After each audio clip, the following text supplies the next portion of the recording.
Welcome back. Recently, the Minister of Finance and Economy, Dr. Ngozi Okonjo-Iweala, announced that Nigeria is now Africa's largest economy and 26th in the world, with our gross domestic product GDP data rebased to the tune of $510 billion. Nigeria President Jonathan and financial analysts, however, say this new development is not worth celebrating, as 70% of Nigerians still live below the poverty line. What does this mean for the average Nigerian, and is this feat worth celebrating in your view?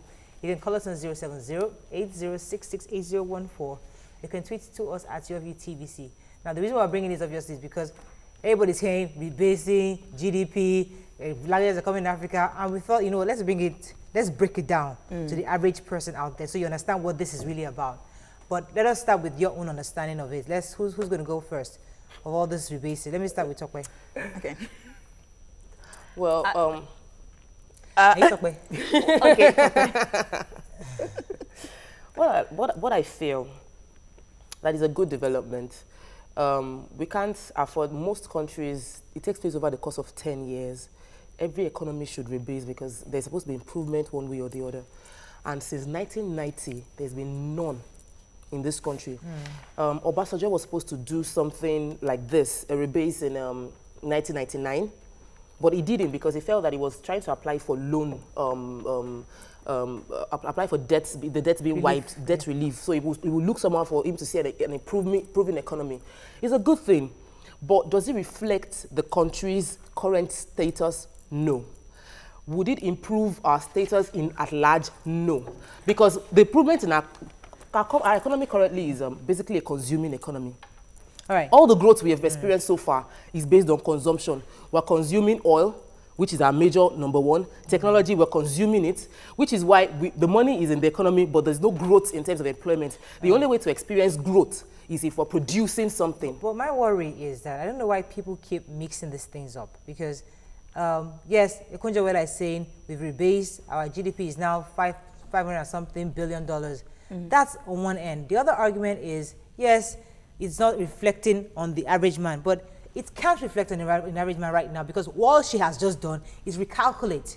Now they need to put policies in place to ensure that it trickles down, that whatever revenue they're now generating actually does trickle, or put policies in place to ensure that we also benefit from it. But right now, all they've done is the calculations, but everyone's going, it doesn't affect the average man. What are they saying?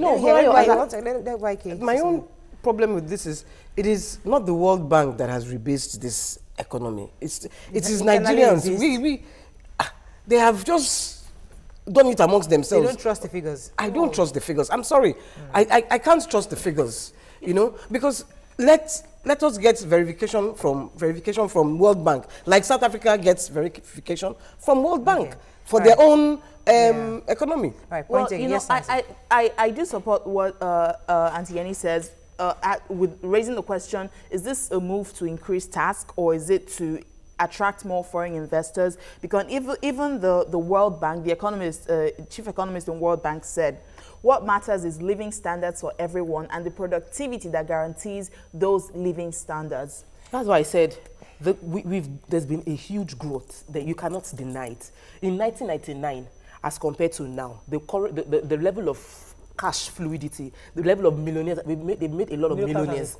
Yes, there's been growth. You can. Yes. It's not under question. Okay, but so our growth has been in the consumer section. We consume phones. We import phones. We import laptops. Everybody uses an iPhone, iPad, one thing. We are buying. We're not producing. Okay. So we're taking all this money out. Okay. So there's cash fluidity, but we're empowering other people. Now we should bring that money in and start production. Unless we produce, it will not affect the common man. Now the government sees that there's a lot of money, because then it wasn't obvious before because they did not do a rebase. During this rebase, we see the money is there. Now, how are we making this money?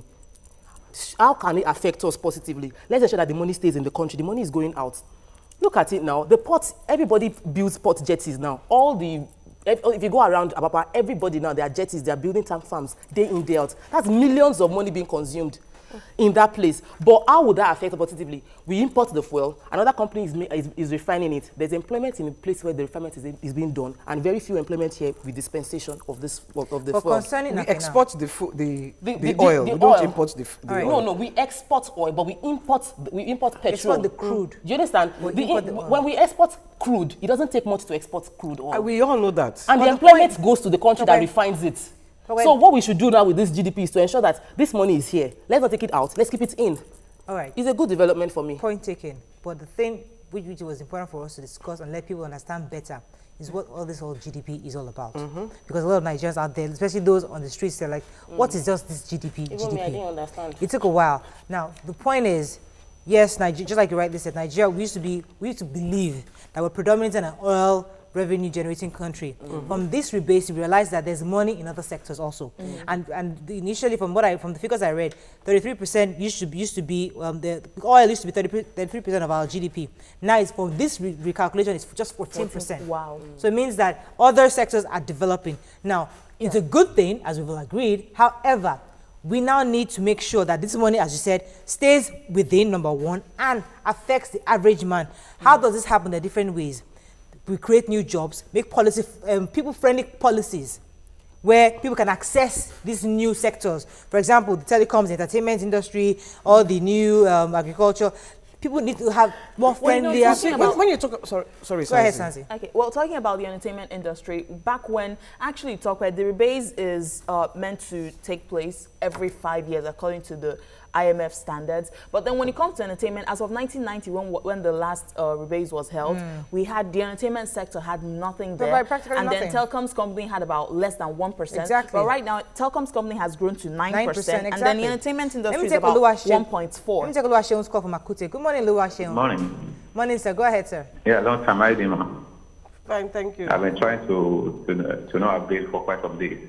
Oh. You know, as talking the largest economy, the largest is not the strongest. Not always. Look at Germany. 2 days ago or 3 days ago, they said that the unemployment rate dropped even beyond the expectations of the government. You know, this is a country that the unemployment rate is less than 5%. As of 3-4 days ago, it was 3%. You know, so if you claim that you have the largest economy, you have no power for production, your youth are roaming streets, the rich people are only the politicians and the monopolists like Dangote that, you know, have the federal might and whatever to do and undo, then well, what kind of economy is that? The strength of any country is based per person, per family, not just a large for nothing. God bless you. Thank you very much. Thank you Oluwaseun. very All much. yes. There's something he said that I wanted to just point out. He said it's the fact that we're the largest doesn't mean we're the healthiest. He's like a fat man with pot belly, rubbing his stomach and saying, I'm very rich. But you're sick. You're going to die. You're diagnosed with a lot of sickness. That's the way we're just claiming that, oh, our GDP is very high, rubbing our tummy. You know, but we are sick as a nation because the majority of our population are living below the poverty line. We are the highest and the largest in Africa, but we're the highest also taken. as I regards understand poverty. that a lot of us are living below $1 per day, according to their calculations. I don't know how they do that. But let's not rule out the fact that that is the situation in Nigeria, but we are too negative-minded, forgetting that in South Africa, I was reading a research that stated that South Africa has the third highest percentage of youths, jobless youths between 15 to 24. And also in China, that is just about to take over the GDP of the world.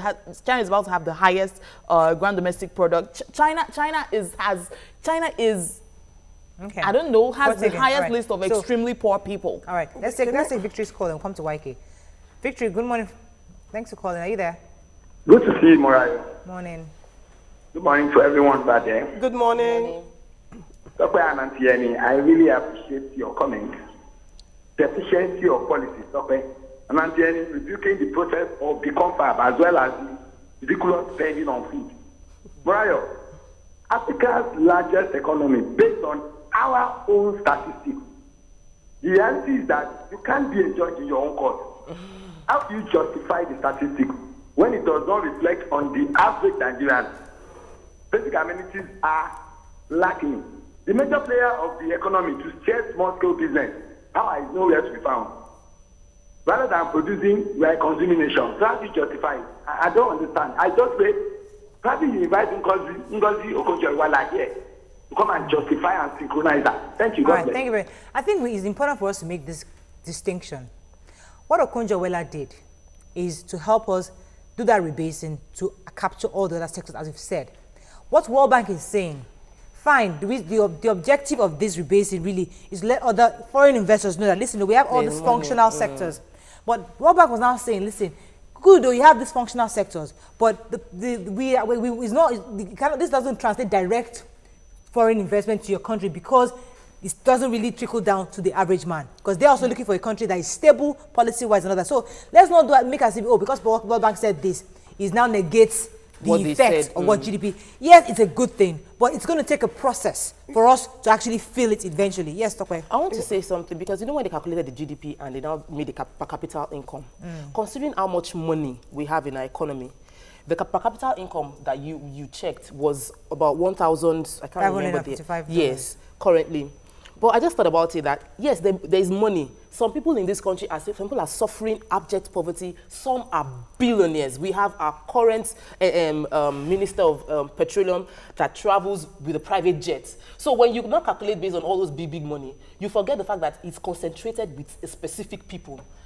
The major effect I want to feel of this is that it goes down. I'm sorry, Wakash, I've come to you before after, but let me take Ambrose's call and I'll come to you. Ambrose, are you there?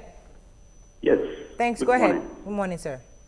Yes, the current rebasing of the GDP is really an issue to be explained to Nigerians, because you cannot just come with theoretical figures and just throw out the figure to the world and you think that it will entice investors. A lot of things need to be put in place.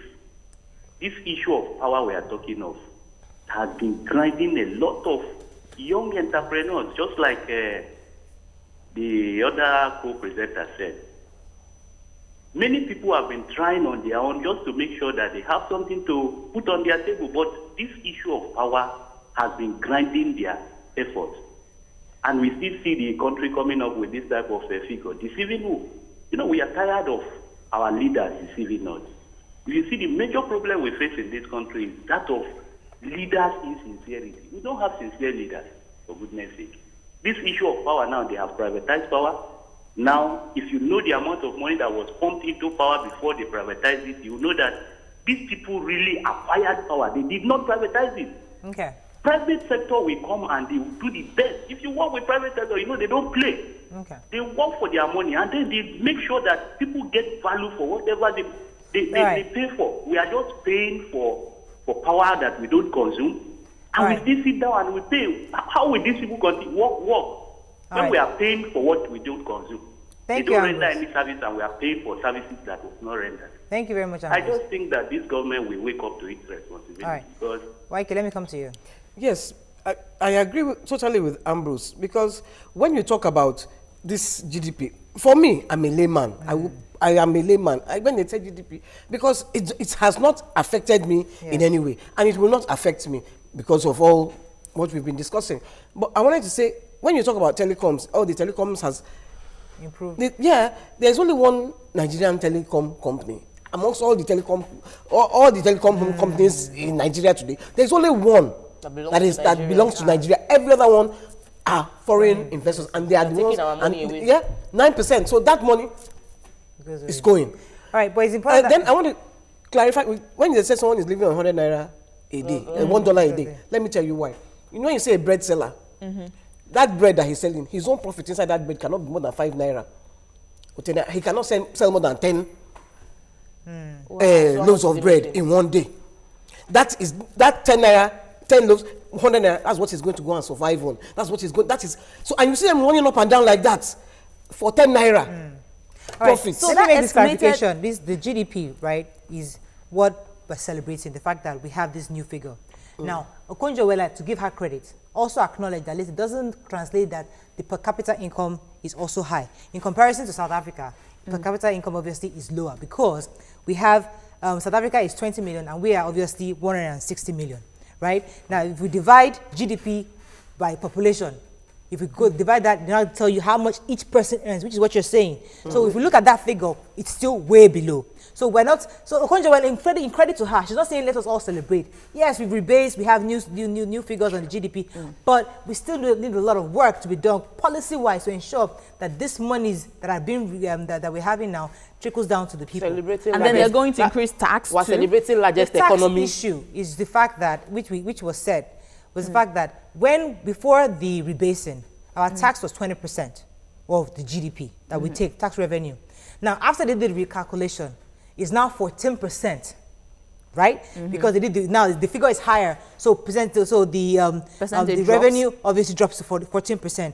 Now that it's 14%, they need to get it back to 20%, which is the standard, international standard. To do that, it's going to affect us negatively because they will still have to tax us. So there's a lot of things that has to be There's done. no guarantee that it will affect us because It will. Can I say It something? will. Can I just say something? Do you know? Do you as an entertainment person, the movies you feature in that they make money, do they pay tax? They don't. Pause. So they need to we'll come back capture to you those because ones. I pay tax. Ask Francis on the call. We'll come back to Tokwe. Francis, are you there? Yeah. Sorry for keeping you. Go ahead. Good morning, the Morning. three wise lady and one woman, wise woman. I always enjoy your comments, most especially Borayo. But you have to send me 1,000 card for wasting my credit. Sorry about that, sir. So I want to speak to Tokwe because from what I can I know is from Magan, and I like our comments, but I'm aware that from it's Bongo? late to get married. Am I correct? I don't think you're from Bongo. Am I I think correct? it's Jumoke. Okay, it's Jumoke. Okay, go ahead, sir. Go ahead, please. So I like our comment, but it's too aggressive in looking. Okay, it's Jumoke you're referring to, not Tokwe. Tokwe, and you. It's Jumoke. Okay. Sorry. It's Jumoke. It's too aggressive in talking. Okay. She should cool down Okay. because I have intention to collect her data and give her to one of my children for marriage. But I am afraid. I thought we were discussing GDP here. Okay. So I'd like all of you continue doing what you are doing. Okay, sir. Thank And you, God sir. will bless you. Thank you, sir. Amen. We'll tell For the Jumoke. Morayo, please. Sir? 1,000 card. I am an old man, about 70 years. I am a retiree. I Wow. need 1,000 cards from you on my diesel life. Oh, she needs 1,000 naira card. No problem, sir. We'll send you something, sir. Thank you so much, sir. Eh? Okay, God bless you. All right, sir. Yes, talk about this issue of revenue because you keep going back and forth. Please explain to us again. What I'm saying is there's some industries that are bringing in money. Yes. But their data is unstructured, so they are not being captured in payment of tax. Okay. Now, I take a movie to the cinema. That one you can if I, as a movie producer, I make a movie, I take it to the cinema, you can trace how much I make. I go to Alaba markets, a lot of our cash are traded by hand. So the tax cannot But be... do you know the Alaba market movies are people not pay taxes? The Alaba market people might pay taxes, but it might not reflect the true money being made. So now that they know what is being made, they will tax appropriately. That's what I'm saying. So some people are not even paying at all. A lot of money, we understand that. You see, the celebrity... Let me say something. If Wait, we have to round up, a whiskey is being paid money to perform, do you understand? Is he paying the tax he should pay? Let me tell you how they base it. Let me tell you, because I'm in that industry. They base it on they will just look at you, personal recognition. They will, when they So it doesn't reflect the true income. Oh God, when they wait. throw the tax at you, you will shake. Yes. Wherever you are. So I'm telling you, they do sent pay me, taxes. they sent me a tax, personal recognition, Bill. whatever they call it, tax about a month or two ago. I paid my taxes, and they said because when I registered my car cost 4 million naira. So since I can buy a car of 4 million naira, I must pay 2 million naira as tax. And I said, on what basis? I didn't even buy the car. So wait, So they end up paying more. So, but the point was important. You see, it was important for us to understand.